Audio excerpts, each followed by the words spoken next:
So first question from Winter Apple. What has kept you into Mecha? Thoughts on Turn A Gundam. All right, cool. Turn A is like easily like it's one of my favorite shows for sure. Like I find it really hard to have like a top 10 list, but I'm usually like my top two anime right now tend to be like number one is like Nadia, Secret of Blue Water. Number two is K-On! And that third spot, there's like a lot of things vying for it, but often it's Turn A Gundam. Um, yeah, I just think it's like it's to me no show that just like works the most. Um, all the things that I find a little bit difficult about his work are not really in there. Like the thing that can be off-putting for me of Tamino is just like the pace is so hectic and there's so many battles and it's kind of frantic. And I really like that Turn A sort of slows that down. There's not like a battle every episode. Um, yeah, it's just got like a much like chiller vibe to me. And also I think the world is like really amazing. I think it kind of helped that he sort of recharged for like 10 years or however long it was after Victory. Because I think when you look at a lot of that like later Gundam stuff he was doing, it seemed like he was kind of just sort of reworking the same concept over and over again. Like Victory is kind of just the 1 year war again, but the Federation's even more fucked and it's even more apocalyptic. It's kind of these same core ideas. And I think him sort of taking 10 years out and then coming back to it, the take he has on like where to put Gundam at that point is so original. That world feels really kind of tactile. Great cast. Yeah, I love it. And in fact, it's one of those things where like I would like to do a video on Turn A at some point. I just don't know what it would be beyond me being like, this show is really good. And saying all the ways in which I'm like, I love this. I love this. But I think it's really fantastic. Yeah, what do you think of Turn A? I love Turn A. Though Turn A is like the Gundam show that I keep forgetting exists, not because, it's the worst or is forgettable, but just because it's just like, oh yeah, that was a Gundam show. Oh yeah, it was really good. And whenever I think about Turn A, I always feel like I'm rediscovering it again. And then I just remembered that was a great Gundam show. What a weird one though, but what a great one. It does feel kind of like out of sync with the rest of the franchise. Like, and I assume, and I mean this in the best way possible, that it feels kind of like it was a vanity project. Like, to some degree, they were just like, okay, it's a big anniversary year for Gundam. We're gonna kind of let the creator do whatever he wants. Which is also what I think Eureka is. But it's one of those nice situations where like he sort of leaned into a lot of his quirks, and the result was really good. Yeah, it's like very auteurist in that way. In terms of like what's like kept me into Mecha, um, I don't know. Like it is like weird because I didn't get into anime through Gundam. I got in through like shonen stuff, like Dragon Ball. I was like super into. I mean, it was really into like Digimon as well, which I guess has elements of Mecha. Um, but I think it's just like it's like a form that I just know really well now because I was so hyper fixated on it in high school. So I find it quite interesting to watch mecha stuff because it's like I kind of know the key texts that they tend to be responding to. I sort of know what is and isn't different about these ones. And so I guess it's also the type that I feel most comfortable analyzing in that way. But I also think that like as for me as a teenager, for whatever reason, Gundam seemed like this huge big saga that was really enormous and there was just so much to it. And I think for a lot of people that's kind of alienating, or like they're like, oh, I don't really want to have to like figure all that out. And that probably would be the case for me if I was trying to get into Gundam now. But I think as like a 13-year-old, that was like really exciting. That it felt like just this huge big story and had all these different facets. And yeah, I just like really wanted to like dig into it. Yeah, yeah. I feel like people's reaction to Mecha now, it's almost like people's reaction to say you should check out One Piece. To where it just sort of feels like there's this overwhelming world backstory, all this like stories that you have to get through, and so people just kind of look at that and just kind of feel overwhelmed. And I do feel like there's like a sort of um, residual, just mecha generally, like push against it as sort of like a boys' club type of thing, you know? The sort of, um, mechaphilia for boys, world spirit for girls type of thing, though. But yeah, yeah. Yeah, I mean it's funny because like when Gundam came out, there was like this really burgeoning like female fan base of mecha stuff. Like there was a robot romance trilogy in the late 70s, which had a huge BL focus, and then and like the fandom and stuff. And then Gundam, obviously with Char and Garma, I think that's very much like they knew what they were doing, like 100%. Like they knew that that would create a BL fan base, and that was like in the same way that like with Shonen, like I think they're very much aware of like that aspect of it. Um, but definitely, like I would say, from like the mid 80s onwards, like it does seem like from the outside that that female fan base got smaller and smaller. Like I think part of that is just I think science fiction was just a way more like culturally popular thing in general in the kind of late 70s, like that Star Wars period. Like Keiko Takemiya talks about that when she talks about writing toward the Terra, is she's just like, oh yeah, like in that time we were still in the kind of shadow of the moon landing, and we all genuinely thought we were going to colonize the stars. I think like I guess it's become more niche, and it's become like, people are into like sci-fi a lot of the time now, are almost like military people all the time. I suppose I just like threw in like a sort of coded other question of just sort of like why has mecha fallen off? Because I think in some ways it's like I almost think of mecha as the default in some ways. And then, but it's like increasingly over time when I talk to younger anime fans, they're like, oh, you can chill with that mecha stuff. And I'll be like, come on now. Oh yeah. Mecha's good. I think it's super like there's something like it is super alienating, I think, for a lot of people on like so many levels, because I also think like war narratives are very like understandably alienating for a lot of younger viewers. And the thing about Gundam 2 is it's not even like a version of war that feels relevant to a lot of people today, because I think like a lot of those Sunrise mecha shows, they're really sort of processing World War II in particular, which obviously feels like even further away now. And then if you even kind of saw in the 2000s, there were like all these attempts to try and like make Gundam relevant to the imagery of like the wars of that period. Like Gundam 00 is very much like a post 9/11, post War and Terror Gundam. And it's like, yeah, it's like it's variable how well that works. I mean, I do think that The Witch from Mercury, which feels really overdue to me, being this kind of Gundam with like kind of shoujo elements and moe elements, that seems like it has like struck a chord with people, and I'm really glad that show exists, because it's like my taste in Gundam is very boomery. I think I'm the kind of person who will watch Gundam Hathaway as soon as it's out, and it's like very seinen-y and very kind of gritty, and I'm like, yes, you're taking this seriously, I love it. But I'm also like, that is not, I think, what the whole franchise should be, and I'm also aware that that's like a contracting group of people. Does that make sense?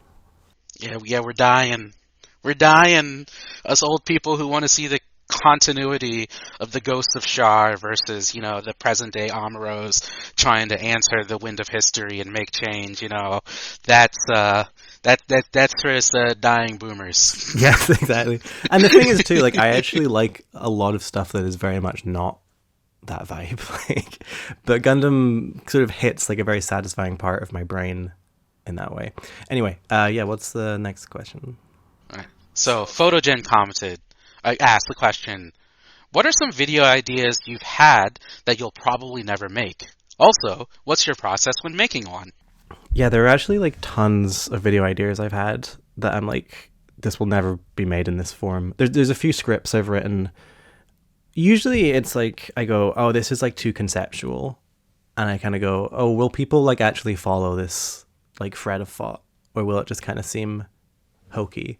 Because I mean, the thing is, I view my videos not as like retrospectives or like academic or anything like that. I do view my videos as like a way as like an outlet for my hot takes, basically.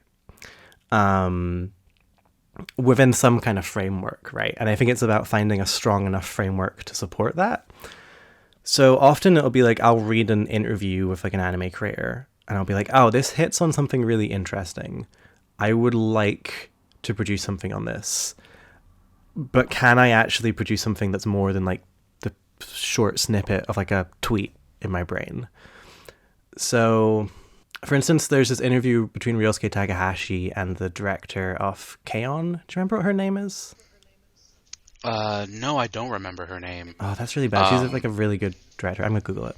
Yeah, Naoko Yamada, yeah, okay. who I actually also got a very. I actually went to a Q&A she did in Glasgow when they showed the K-On! Movie there. So it's another person. Aw. Yeah, she's like an amazing director. But there's an interview between her and Ryosuke Takahashi. He's the interviewer, and you can tell he really loves her stuff and is like very into it and very like respectful of her. And like he's asking like very, there's two filmmakers talking, so he's really talking about specific techniques, specific shots, kind of this kind of thing. And I would like to talk about that because it's just a cool little tidbit, and also it sort of goes against this idea of like that there should be some kind of opposition between these two styles of anime or these two styles of studio work and stuff. But for me, it kind of comes down to like, can I expand that into something? And there's also been ideas where I'm just like, this is too loose. I was thinking of doing a video for a while. I actually wrote the script on like horror elements in mecha anime. And that was inspired by this interview I read with the director of Gundam Narrative, where he was talking about watching the finale of Zeta Gundam as a child and how he felt it was like a horror film. He was really scared by it. He felt it was like watching a slasher movie because he didn't know who was going to live and who would die, and all these characters were just like being picked off left and right. So he was like, in my memory, that's not like a sci-fi ending. That's like a haunted house, like slasher movie ending. And I was like, oh, that's such a cool idea. And like, yeah, like what are the other like elements of horror in mecha? Because obviously there's the whole like Evangelion body horror aspect that kind of runs through it. And I wrote the script and I just kind of went like, maybe this is too loose. Maybe this isn't like sturdy enough. There's also a video I want to do kind of related to that. There's this novel, Psycho Nymph Exile, which is an American book by a really fantastic writer, Porpentine Charity Heartscape.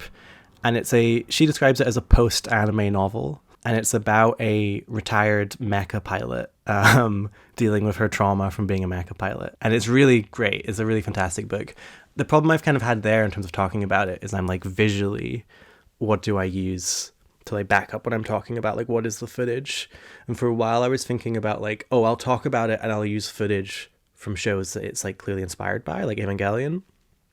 But then that didn't really work because it's like, even though she's a retired mecha pilot, most of the scenes are her like in like shitty flats and stuff. So I was like, oh, I don't know if I can like find a way to do this. And there's also just stuff that's like too spicy. Like, I kind of want to do a video on like post 9/11 Gundam as a concept, and talk about like the Earth arc and the Gundam Unicorn novels, and sort of how some of the marketing material for Gundam to Below actually did call it a post 9/11 Gundam show. But I'm also like, am I the right person? And am I like the person to do this, So yeah, like a ton, to be honest. Sounds like we have a big well of anime videos to watch and make. Yeah. In terms of the process of making one, like, for me, a lot of it is like making sure I write notes very close to having watched the thing. Because, like, the further I get from something, there's just, like, less... It's like, when you try to pull back into something you've watched, like, a month ago, it just starts to feel, like, hokey in this weird way. So, like, with Dogram, for instance, I was like, okay, every time I finish an episode, I'm going to write a line about something significant in that episode with a time code next to that line. Because I need to keep track of where everything is in this show. And I need to make sure I have stuff there that I can rewrite later. It's just, like, my thoughts immediately afterwards. Also, like, I don't do a lot of, like, academic research, really, but I do like to do research in terms of just, like, watching stuff that I think is, like, related to it. So stuff that's, like, especially if it's, like, other mediums that have, like, inspired it, I really like to kind of go for that kind of thing. That cell asks the question, What movies would you recommend to someone who enjoys anime like Gundam, Dogram, and Legend of the Galactic Heroes? Your insights about the films, similar to Dogram in the video, were my favorite parts. So I have a really specific recommendation of people like Legend of the Galactic Heroes, which is this BBC drama from the 1980s called Fall of Eagles, which is a historical drama about the kind of various royal families in Europe in the 1800s and sort of how they fell apart.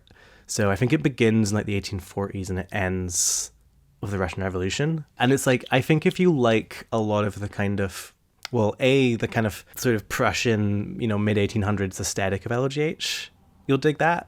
But also if you like a lot of the kind of high level politicking in LGH, there's a lot like reminiscent stuff in Fall of Eagles. It doesn't have as much like the military stuff, but definitely has like that aspect. Dogram, like, yeah, definitely like anything like I talked about in the video, like anything directed by Gillo Pontecorvo is big. I'd also recommend like a lot of like, I think people who like Dogram would probably like a lot of British sci-fi from like the 70s and 80s. Because the thing about Dogram is it has this very particular aesthetic where like everything looks kind of broken down, everyone looks really ugly. It's very analog looking. That isn't really an aesthetic you find that much in anime, but it's something that's like very much in a lot of like old British sci-fi. So yeah. Also, I'd say like films of John Melville, who's a French director, did a lot of movies about the French Resistance during World War II. So heavy stuff, but it's got a lot of that kind of guerrilla aspects to it. Gundam, like there's so much. Like, you could do like a whole video on like all the kind of different movies that Gundam's in dialogue with that people don't really talk about that much in relation to Gundam. But I think the thing that I would really recommend with people like Gundam is they should really check out a lot of like 1950s and 60s like sci-fi literature, because I think that's like just massive in terms of what Gundam is like pulling from. So like Robert Heinlein, Arthur C. Clarke, Isaac Asimov, these kind of like sort of Cold War era sci-fi where they were really interested in like big sort of projects like space colonization and like sort of big high level stuff. I think a lot of that is what Gundam is pulling from. Oh, I've not really thought about this that much, so I don't think I have any recommendations that come off the top of my head. So I think that's so weird because it's like LGH was like the show that I had when I was 15. And so it's just like, I think the thing that immediately comes to mind is like horrible Civil War movies. But it's like going back, it's actually no, these horrible Civil War movies like Gods and Generals or whatever. Um, like when I gave them a second watch recently after studying the Civil War, I'm just like, yeah, nah, I disagree. LGH is a little bit more sophisticated than Southern Apologia, so I don't think I have, though. Maybe like the formalistic people in uniforms talking to each other might mesh, but like as a historian, I can't recommend these horrific that like southern pro southern revisionism. I can't recommend that, but it is something that comes to mind when I think of LGH. Dogram I've not watched. Gundam, yeah, nah, that's its old can of worms. I don't want to open it. I'm with you. That's its own video, and I feel like that should be coming up soon. Maybe not soon, but like that should be down the pipeline. I very much like associate you with LGH. Like in my mind, because we've been friends since we were teenagers, in my mind, LGH was like your hyperfixation in the way that Gundam was my hyperfixation during like the same years. Yeah. Yeah, because it like appealed to like, the super pretentious libertarian that like wanted to feel better than others because I like do political stuff. It's also a good show. But Let's be clear. it's also good. It's like rewatching it, and I was like, oh yeah, nah, there's a real reason why I like this show. I think there was this one movie about eugenics. that I think might actually be a Gattaca?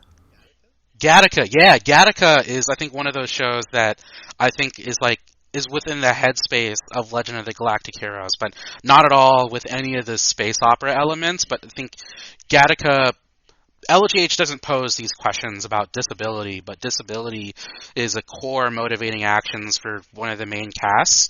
And, Gattaca is a question about genetics and disability and just sort of, making the leap, going farther. And so I think Gattaca is, of that sci-fi realm. I mean, it deals with space, so I guess you can count it as a space opera in that aspect. But, I think something unusual that does spring to mind with thinking about LGH is Gattaca, so highly recommend.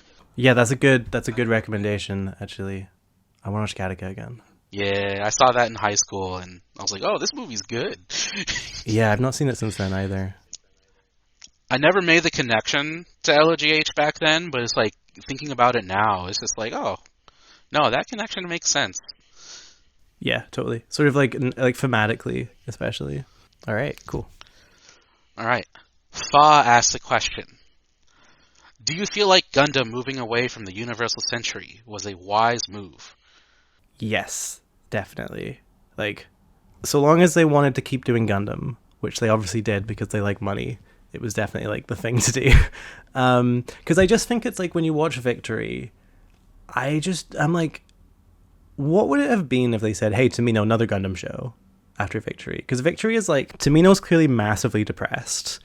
It feels like he's rebelling against the text at certain points. The show is very almost like malevolent towards its cast, but also just even on like a wider scale. Like, I guess I talked about this earlier, but it's like kind of original Gundam again, but just more apocalyptic. And I don't know, like, even just like narratively where you would go, because like at the end of Victory, the Earth Federation's basically gone. Like, I think in theory they're there, but I don't really buy that they're still around because they're just not like even maintaining control over the Earth anymore. It seems like there's this constant cycle of just like despots rising up in the space colonies and like wars happening. So I feel like if you had another Gundam after that, it would have just been Victory again, but more depressing. They would have had to have like they would have had to do something like an alternate universe, like just cutting really far in the future. I mean, there are like story elements you'd explore in UC after that point, like, Mars colonization or something like that, but it didn't seem like that's what they were interested in doing. And I think that like the 90s for me is probably my favorite period of like Gundam TV shows. Just because it's like they did kind of explode the definition of like what Gundam was with G Gundam, which is so maximalist and so crazy, while still like being like, okay, we're going to adhere to some core themes from Gundam about like war and things like that. And I just think there's a lot of creativity in that period of Gundam. I really like seeing how all those different shows from the 90s sort of do and don't respond to like central ideas in Gundam. Like even like the ones I don't like that much, like I'm not huge into Gundam X. I don't dislike it. It's just not like my show. But I really like the way that it's almost like Gundam X not technically being UC means that they can much more firmly lay claim to certain ideas. Like Gundam X is like, this is our version of Newtypes. This is what Newtypes are. This is why they exist. In a way that I don't think someone else could have done, because they would have been playing in like a UC story. Because they would have been like playing in like that sandbox. And they'd have to, almost like the MCU, like a shared universe. So yeah, that freedom for me is really good. Counterpoint. I don't actually have a counterpoint. I think moving beyond the Universal Century was the move. All right. Sisyphean Bro asks, given some of your nuanced insights about how Newtypes have functioned in Gundam before, and Tomino trying to move away from them, do you think the franchise might have been better or worse had Newtypes and reckoning with their role in the UC's grand story have never been introduced? I don't know about better or worse. I mean, I really love the Newtype stuff, obviously. So I guess worse, in my opinion. And I think like a lot of the best scenes in the original Gundam are like the really psychedelic Newtype stuff. I kind of think that Gundam would not have been as big of a hit in the same way if it didn't have Newtype stuff. Because there's all these different elements in Gundam that kind of split what it is genre-wise. And I think if you get rid of the Newtypes, it could easily be a much more dry, like, piece of like military science fiction, which is kind of what Dogram is. Like Dogram is kind of Gundam without the Newtypes, And like I love that show, but it's very much like not a show I could recommend to a bunch of people. It's very much like this is a show for people who like dry military science fiction. I think the new type element in the original Gundam made it feel much more expressive, and it creates this kind of like it creates a way that like these subjective emotions can become expressed like visually in the show. And I think that that was actually a huge thing that like struck a chord with people at the time. Like it seems to me like a lot of the really iconic moments in original Gundam, it's like the end of that first show, of like the death of Lala and stuff. I think if Newtypes wasn't there, I feel like it. You know, there's this segment of fans I think who really want Gundam to just be like dry, hard boiled like war fiction, and it's really not.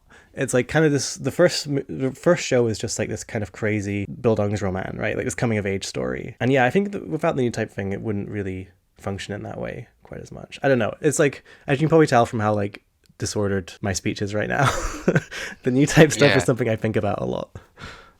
Yeah, no, I think new types are like really, really necessary. And it's like I can understand people's like frustration, you know, because it's like, oh, it's, you know, at the end of Char's counterattack, it's like a T for Tamino comes in and saves the day. And like, you know, Gundam narrative, it's like ghosts.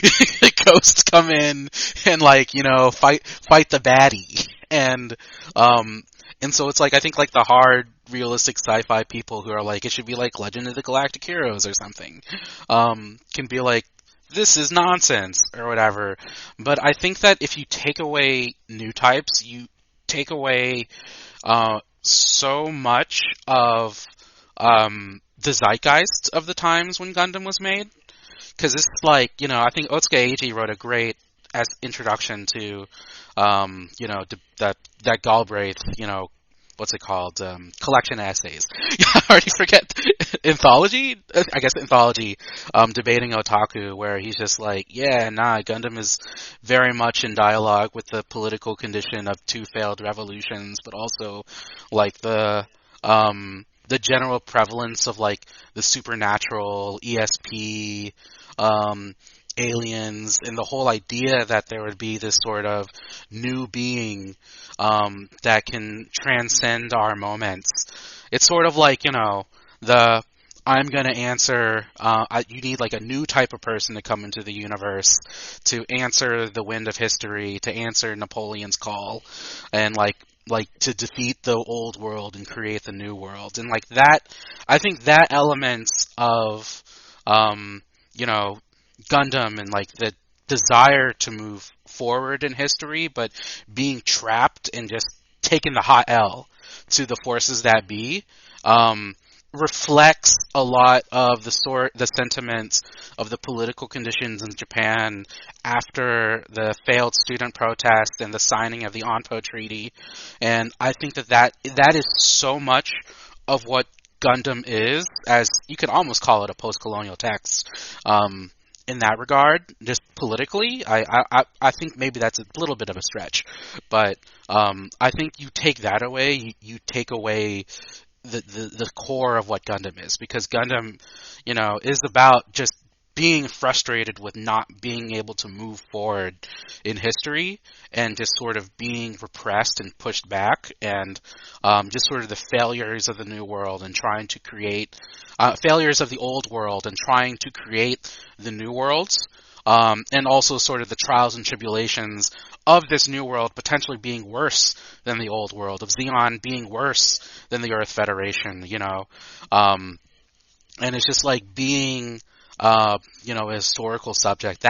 That's what new types are there for. So it's like, you know, I get why can't we just have, you know, old guys and old military men sitting around a table being like, I need to stop the Kaiser. But like, that's what we have LGH for. When LGH isn't dry, but like, but that's what makes Gundam is like, you know, this, ESP element. And so it's like, you take that away, you take away Gundam. I completely agree. Like, I completely agree with all of that completely. And like, I don't want to. I'll just say one other thing really briefly, because it just made me think of this. Like, do you know the Declaration for a New Anime Century? Have you heard of that before?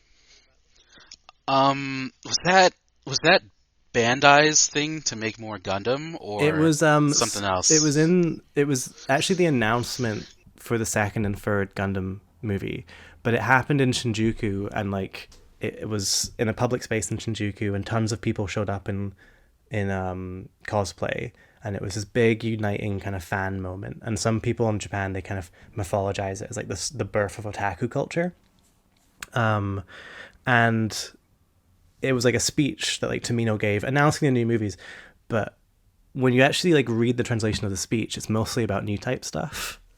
And there's a weird kind of feeling to it, because it's like, okay, like 20 years earlier, or like 15 years earlier, there were like the Anpo riots were happening in Shinjuku, and people were gathering for like communism, right? Labor struggle, like these kind of things. And now people are gathering again in like similar numbers, but what they're listening to is like this weird kind of pop culture hodgepodge of like grand narratives. And it always seems like something like, oh, like, I mean, I'm sure there's writings on that in Japan, but yeah, it just seems like a nice little weird parallel. Yeah, nah, exactly. I think like new types are that. That like sort of that postmodern, the struggles of postmodernity. Next question from Berno. Thoughts on Eureka 7? I love the original series, but I feel they never did it right via the sequels or movies. So I have like watched like half of Eureka 7 when I was a teenager, and I just don't super remember it that well. So I think it maybe didn't connect with me. Like I don't even really remember what it's about. But I think I would like to return to it. I mean, the thing that's kind of interesting to me about Eureka 7, looking at it now, is like aesthetically, it's not what I associate with the 2000s. Like it looks very 90s to me aesthetically. It looks very 90s cool. Like very Jet Set Radio. So it's the kind of thing that could totally be like a Dreamcast game. So that's appealing to me, because I associate the 2000s with Mecha with like this very like sort of gray, sort of melodramatic atmosphere, and like Eureka 7, yeah, like that vibe, that aesthetic looks really interesting. So I need to return to it, and I don't really know anything about the sequels or movies except that whenever I see images from them, or like there was one sequel called like, what was it called, like AO, Eureka 7 AO or something, but whenever I'd see images from it, I'd be like, this looks nothing like the show that I watched. So yeah, I guess I can't really say that much about it, but it's one I'd like to revisit. Yeah, I'm with you on Eureka 7. I don't even really remember the show. I just remember the vibes, and the vibes were kind of nice. Yeah. Sorry, Bruno. Maybe when we revisit this, we'll be like, for you, Bruno. I like the idea of like surfing robots. I think that's cool. Yeah. All right, next question. Clara asks, blanking on if you've mentioned them in any videos already, but any thoughts or hot takes on some of Tezuka's works?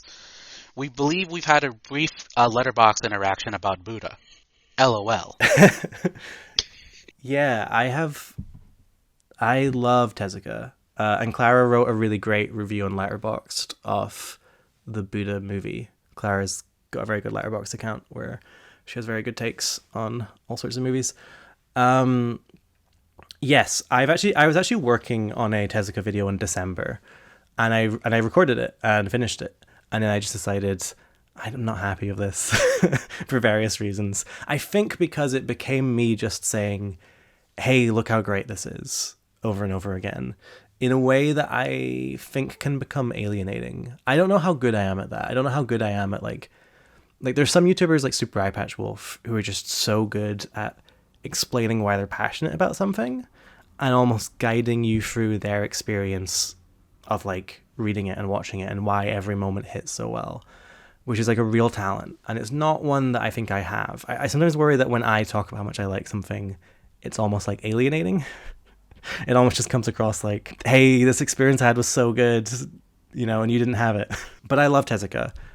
In fact, if you'd ask me my favorite comic, often I would probably respond either Moo, which is this really kind of pulpy, sort of noirish story he did in the 70s, or Phoenix, which Phoenix is one of these manga which is just so, it's just like the level of inventiveness in terms of like how it's like the page layouts and the compositions is just wild. And his stuff is just so unpretentious too. Like he's dealing with like the biggest concepts possible. You know, Phoenix is kind of him trying to tell his version of the history of mankind's past and future from beginning to end. But it's also like so funny, and like it pokes fun at itself, and like the character interactions are so silly. The way that he can do these like War and Peace style stories, but also have this like Looney Tunes style of comedy running through them. Just like amazing. And I think people talk about Tezuka a lot as like historically significant. Like, oh, you should do your homework and read Tezuka. But like, no, you should read Tezuka because they're just crazy comics. Like, read Blackjack. Blackjack chapters are just so insane. They're just wild. I do think that Tezuka is not someone who adapts very well into other mediums, because the style of comedy and also the way in which his stories are as much often about how they're told through like page compositions and like, you know, it often creates this issue with adaptation of like, do you adapt the comedy? Because it kind of doesn't seem to work in anime format, I find. It feels really jarring in anime format. And how do you deal like the page compositions? Like, do you try and find your own formally experimental ways of doing it? Because something like Phoenix, actually Ryosuke Takahashi, who did Dogram, did his own Phoenix adaptation, and I think it's really bad. I think it's a really bad show. Because it's just like a straightforward kind of generically directed, here are the raw events of Phoenix. But Phoenix, so much of it is about, here's how I'm going to tell this story in a weird way. Like, there's one volume where there's 4 different characters and they split up, and every time you're focusing on a different character, it's a different style of page compositions, and they all have their own style, you know. So it's like, that's as much a part of the story as the raw events themselves. And then there was the Phoenix Madhouse OVAs from the 80s, which are cool. They're beautifully animated. Kawajiri did one of them. Big, sort of 80s style. We're going to do it as like historical epic. Widescreen, big budget historical epic. This is going to feel like The English Patient or something. But it's Phoenix. And again, it's really cool. They're worth a watch. But they remove all the comedy and there's nothing kind of formally experimental.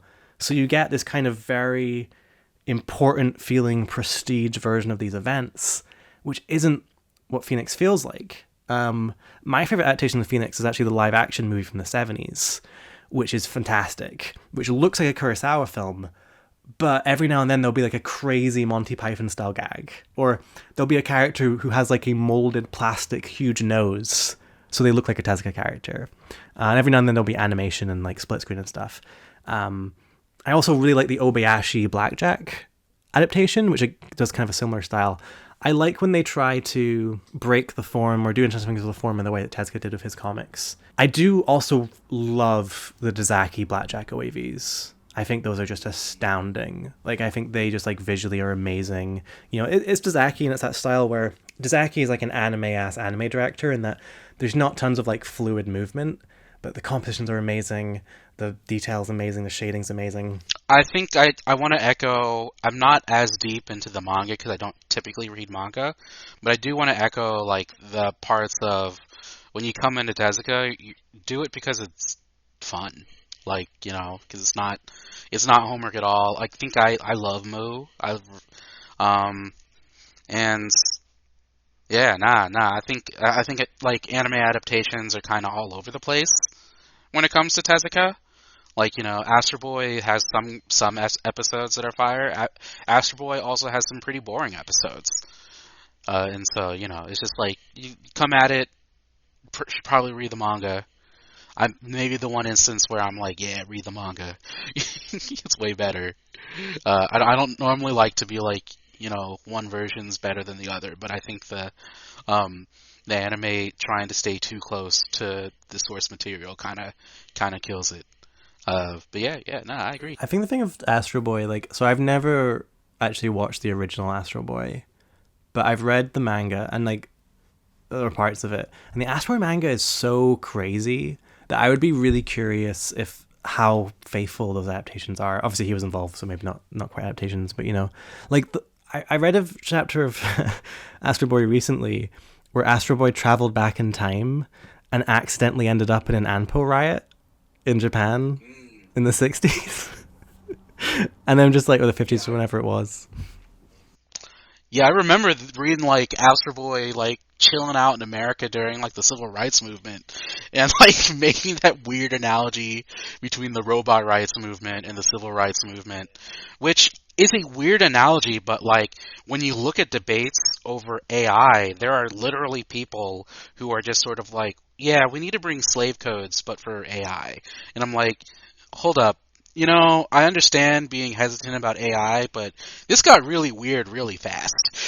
Like, really weird really fast. There's some kind of racial here. And so it's just like, you know, I mean, definitely, I think a lot of those like sci-fi attempts to like parallel racism are often like pretty cringe.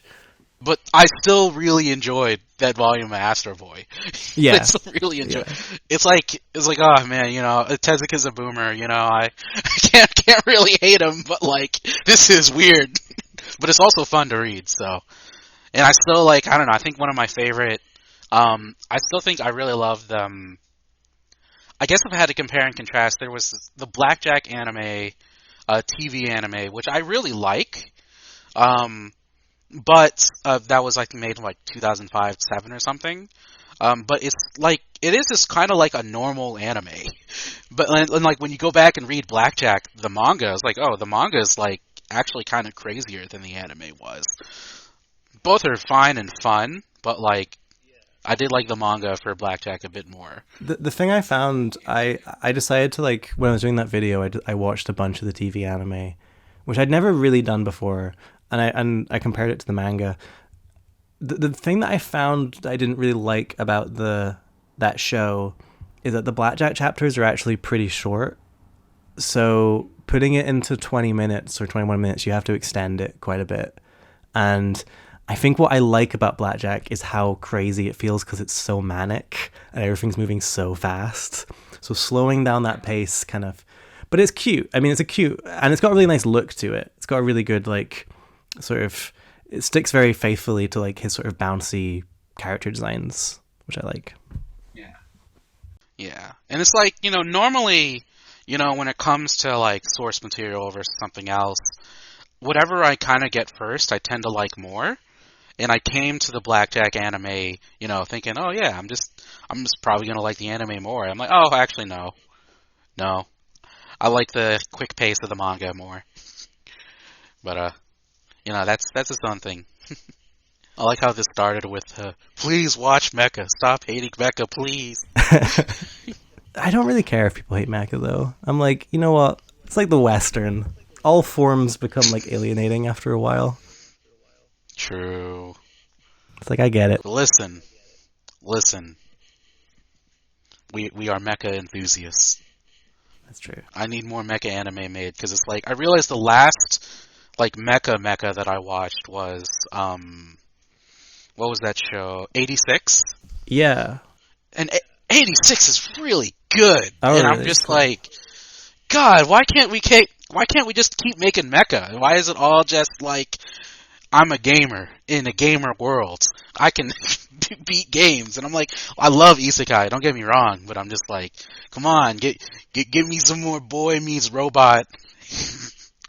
All right. Yeah. Last thing. Okay, last question All right. from Gilbat1. This is more of a suggestion or request, but I will be really interested in seeing a companion piece to your video on the Earth Federation where you examine how portrayals of Zeon have changed over time. There's a fact that later works keep trying to whitewash Zeon and make them more sympathetic, while at the same time having heavily borrow ideas and iconography from real-world authoritarian states. Example given, the Girazulu's head evokes the Stahlhelm, and the beam rifle and rockets it uses are direct stand-ins for weapons used by the German army in World War II, Full Frontal wanting to establish a Cove prosperity sphere, etc.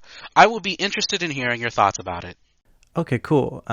Yeah, it's a good question. I actually get this question a lot. Like there's a few people asking for that in the comments to that video. And I think I do want to make that video. Like I do want to make the ideology of Zeon, I guess. I just really, I don't know what form it'll take yet. And I think it'll have a very different like function than the Earth Federation video.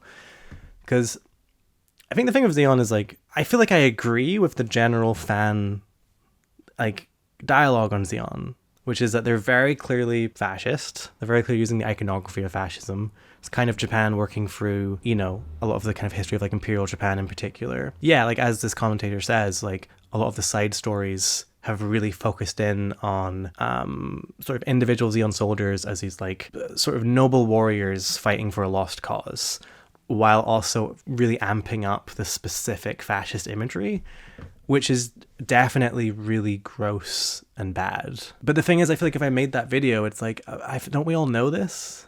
Though, like, I think we all know this. Like, part of why I wanted to do the Federation video was that I feel like there are genuinely a lot of different ways that the Federation is represented from story to story. Not just on, like, a thematic level, on, like, a basic plot level. Like, even just, like, is a Federation a democracy is a question. Like, if I say that, lots of people will be like, oh, well, this is the answer according to this thing. But actually, there are so many different answers depending on what you read or what you watch, or even like, what is the experience of living on Earth like? It actually massively changes. And I think part of that is that it's like what is the Federation representing? Like, I think now, if you watch like Gundam Halfway or whatever, or very clearly they're representing kind of late capitalist neoliberal state. Like that's obvious now, I think. But it feels vaguer what the Federation is. So I guess with that video, I wanted to kind of look at how different texts portrayed them and kind of draw that out and not actually come to any like massive conclusions. Really, that's like what I was going for. But yeah, I guess it's just this question for me of like, what specifically is the Federation being used to represent and stuff like that. So I could do a video that would be like, here's what the Zeon initially represented. Here's the gross ways in which Zeon is sort of presented now. But I just don't think it would be that interesting. Like, I think we all kind of agree. And I think I'd just be kind of saying a lot of stuff that's already said in the fandom a lot, which wouldn't really be fun for me. So the way I was thinking of doing it was talking about Harutoshi Fukui, who wrote Gundam Unicorn, talking about his live-action movies, or live-action movies based on his novels. Because I think there's a lot of like interesting parallels there to how he talks about Zeon. So there's this novel he did called Aegis, which is just like a kind of Die Hard style story. It's basically about these right-wing terrorists who hijack his like experimental Japanese battleship, and they basically say they're going to like bomb Tokyo unless the Japanese government releases this like really embarrassing information. And what I thought was like interesting about that movie is that he presents the Japanese government very similarly to how the Earth Federation is presented in Gundam, as this kind of neoliberal, struggling, sort of ideology-less sort of state that's corrupt and it goes on by inertia.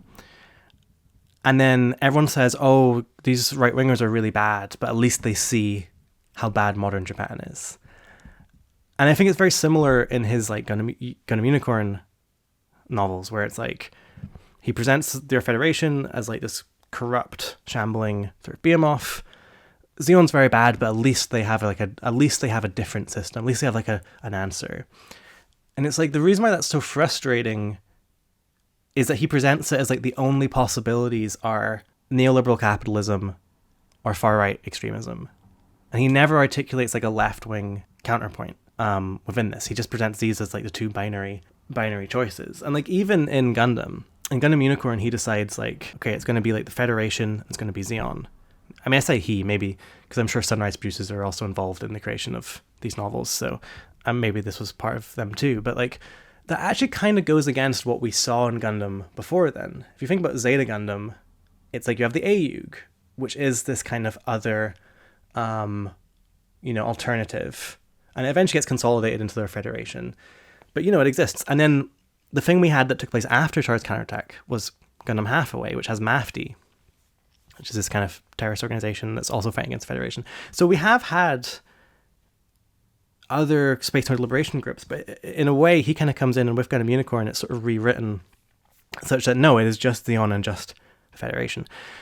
So I kind of want to talk about those parallels, and I thought that would be like an interesting kind of, it would be like a hot take, it would be something that I don't think people have talked about as much before, which is usually what I want to go for with like my Gundam stuff.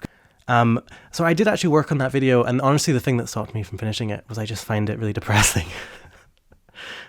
Like thinking about Fukui's worldview and living in it for a while, I was just like, this is not making me very happy. So I think it will happen at some point, but yeah, it's like heavy stuff, Yeah, nah. It's like, neoliberalism or fascism is like is like the weird forced choice that we're just kind of given politically in a lot of ways, and I'm just like, it's not a forced choice. There are real alternatives that we can fight for, and it's like, yeah, nah, I'm with you. Like, I think that I've seen a lot of people discuss, the ties between Zeon and fascism, and just sort of like the failure to move history, and just sort of us sort of living through that failure and struggling to, create the new worlds and whatnot. And so I'm just like, I think you can go in and just be a Hegelian. And just go all in on that. We must imagine the new world, but I mean, like, that's other left wing Marxist channels that we can do. But I think just kind of looking at the failures of being able to push history forward, it just kind of sucks.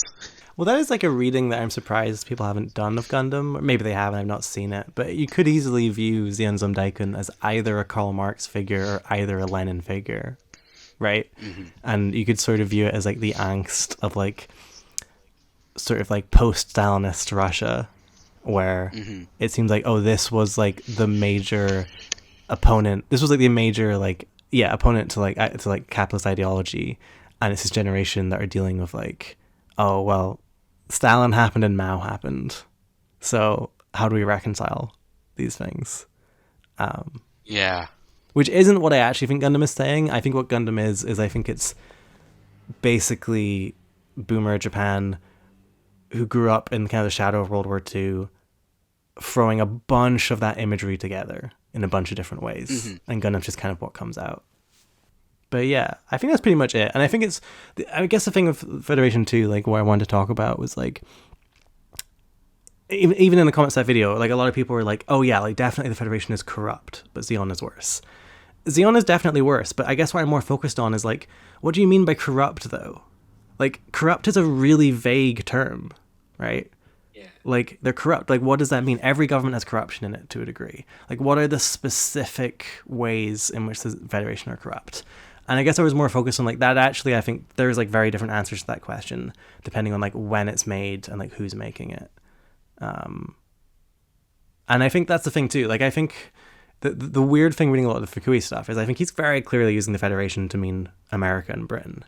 And I agree with his criticisms of America and Britain. But it's like he stopped short of like any left-wing alternative to that global hegemon. Yeah. Yeah, I can feel Otsuka Eiji just being like, God damn it, we failed. Yeah, totally. Yeah, it's a good question. Because that's though. His whole introduction. Yeah. It is. But yeah, no, I think you're right that this, like, the Earth Federation is just infinitely more interesting. Yeah. Even on a basic level, not infinitely, but just more interesting. Even on a basic level, like, I think we know even how like Zeon functions because we see the internal like government. Like, we see that it's got like a puppet government. I forget the name of the guy, but there's like the guy who's like the prime minister. But then we see that he's actually totally at the beck and call of like the Zabi family. There's no equivalent scene of the Federation High Command. Like, we don't even really know, like, does it have like a prime minister? Does it have like a chairman? Like, it's just this like faceless monolith that you can like project a lot onto, I think. But yeah, anyway, there's like so much to talk about here. I really feel like this is like PhD thesis material, the Federation stuff. Yeah. So we should probably probably wrap it up there. All right, let's wrap it up. All right. Thank you very much for helping me out with this. All right. Let's go. Thank you for. Okay, so I'm just coming here in the edit because I got another question after I finished recording. So this is actually 3 questions. The first one is, what's your favorite grunt suit? Most of the mech designs I really like are grunt suits. I really like the Scope Dog from Votoms. I think it's really utilitarian. I think it's kind of a cool evolution of the Zaku. I like the Zaku as well. I think it's really distinctive. I think it's really cool. Probably my favorite grunt suit, though, and by extension probably my favorite suit, is the Grimoire from Gundam Reconquista NG. It's one of the few designs that I've built. I don't really build model kits that much, but I love that one so much. I had to build it, and I just think it's really cool. Anytime it showed up, I was very happy. Very cool design. What do I think of Gundam Wing is the other question. I actually have not seen Gundam Wing. It's the only alternate universe Gundam I have not seen any of.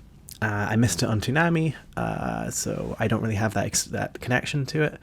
I think I should watch it because it's obviously such a huge part of the franchise, and I'm also just curious what I would think of it. And the final question is, could Jarrett beat Eok in a fight? I think Eok is a Gundam Iron-Blooded Orphans character. I also have not seen much of Gundam Iron-Blooded Orphans. I've seen like the first half of season 1. I liked it. I thought it was pretty cool. I have this thing where I find it really hard to get invested in the AUs now. Don't really know why that is. I'm having that with Witch from Mercury as well, where I really like what I've seen of it. I think it's really good. I think it's really cool. I think it's kind of captured the zeitgeist. And also, for some reason, I just find it really hard to sit down and watch it. Whereas anything you see related, no matter what it is, even if I think it's going to be bad, I will sit down and watch it as soon as I can. Gundam Narrative, I was like, this is going to be bad. And I watched it, and it was bad. And I still watched it immediately. And if they release another thing like Gundam Narrative, like a sequel to that, say maybe with Moon in the title, I suppose that'd be a prequel, I will also watch that opening day. Don't know why, just very invested. But yeah, thank you for those questions.